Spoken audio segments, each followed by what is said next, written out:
All right, welcome back to the channel. It's your boy Fanon, and in this video, man, I got some good news. As Canelo Alvarez says something very shocking about his future after the Gennady Golovkin fight.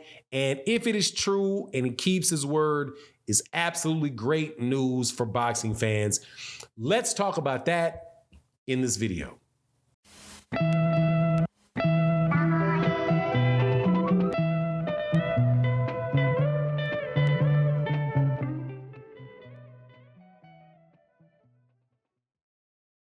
All right, welcome back to the channel. It's your boy Fanon. In this video, we're going to be in the 168-pound division, talking about what I think is the biggest news of the week related to Canelo Alvarez and the fight that he has upcoming, or what will take place after the fight that he has upcoming. And I think that it is something that could really make boxing a lot better. Before I get into that though, let me welcome you back to the channel. If you are new to the channel, please accept my invitation to hit that subscribe button, hit that bell icon so that you can be notified of when we release more videos, which we do on a daily basis. If you are a subscriber, current subscriber, or supporter of the channel, thank you so much for your support. Note, please, if you there is a new way of supporting the channel, which is called the super thanks. It's a little heart below. If you feel like supporting the channel, would be greatly appreciated. Let's get into this. Canelo Alvarez says he's done with Dazn. Gotta love it.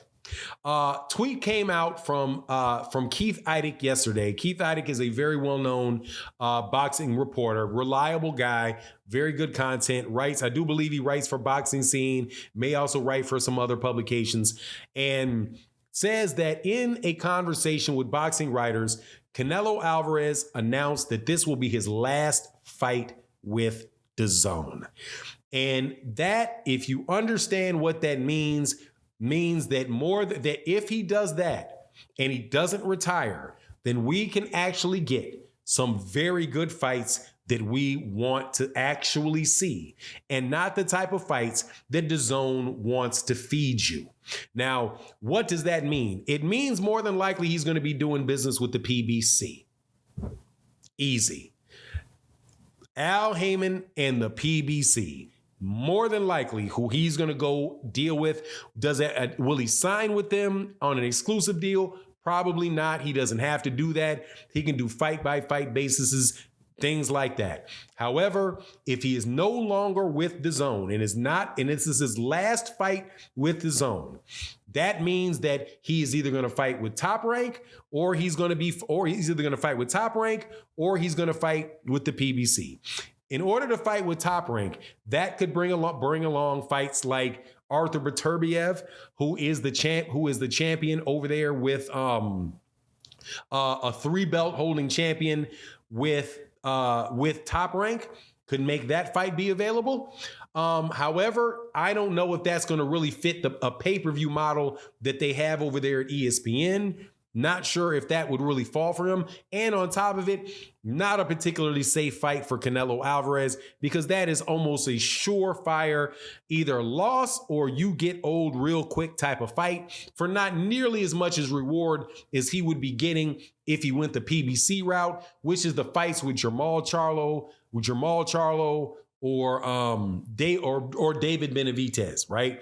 Also, you do have out there Demetrius Andrade, but Demetrius Andrade, don't know where he's going to wind up. More than likely, it's not going to be Showtime. However, and also there's another guy over there, 68 pounds, David Morrell. Now, from a financial standpoint for Canelo Alvarez and for a relationship standpoint for Canelo Alvarez, as far as it relates to his fans, the move to PBC is almost a cure-all. First of all, from the monetary standpoint, his last pay-per-view, from what is being said out there, did not do well with Dazn.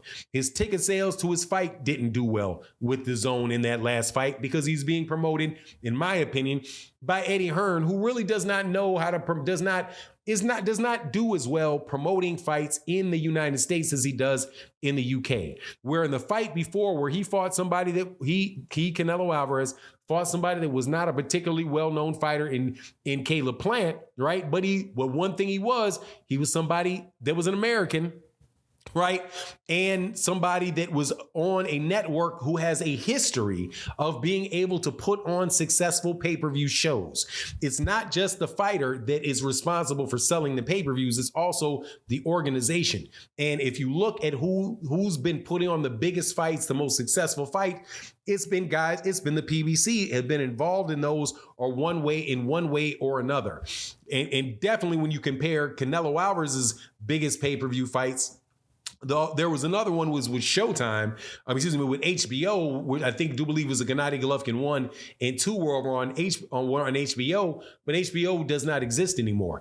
To have his last pay-per-view flop against, or the attendance flop for sure, more than likely the pay-per-view flopped against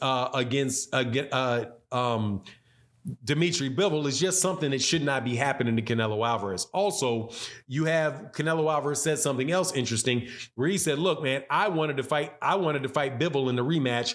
I did not want to fight Gennady Golovkin. Now he's selling the fight and talking about how the two fights were close before. So this one I've got to make sure I really do, make a big, win, more convincingly, try to knock him out or whatever it was that he said.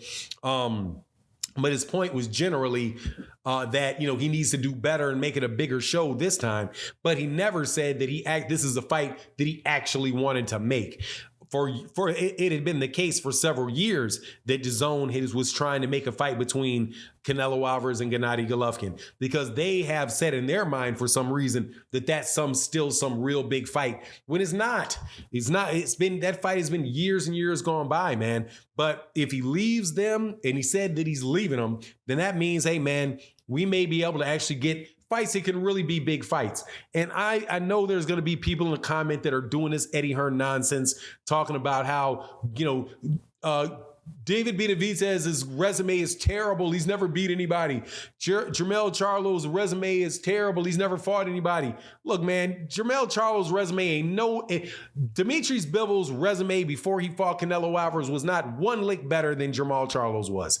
Neither was Callum Smith's. Neither was Rocky Fielding's. Neither was Yaldamir's. Wasn't even close. Right? That's them talking about why they should be fighting. My fighters have your fighters don't have great resumes. Your fighters are just people that Canelo Alvarez can beat and are people that are signed to you.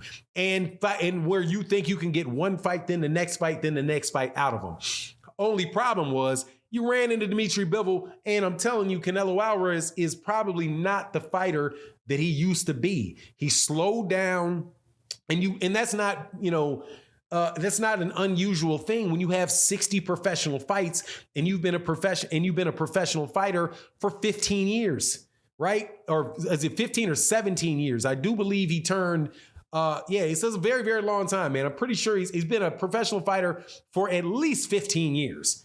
I do believe 17 years, but at least 15 years he's been a professional fighter, because he turned pro I think he turned pro at like 16 or something like that, fighting in Mexico. And then but the 60 fights that wear and tear, it wears on you, man. So eventually you keep trying to go up in weight thinking that your advantage is going to be your speed at the bigger weight classes. Well, when you slow down a little bit, right, because you put on that muscle, you get a little bit older, all of a sudden that speed isn't an advantage for you, and you're having a guy that doesn't have to lay into his punches nearly as much that starts wearing on you. It's better for Canelo Alvarez for the rest of his career to stay at 168 and definitely stay away from that guy Beterbiev, and more than likely stay away from Bivol too, because the way that fight goes off, it's not going to change. You know what I mean? And that way, maybe we can get some fights with his contemporaries. Very, very good fights that people are actually interested in, other than the European fan base that Dazn is most popular with.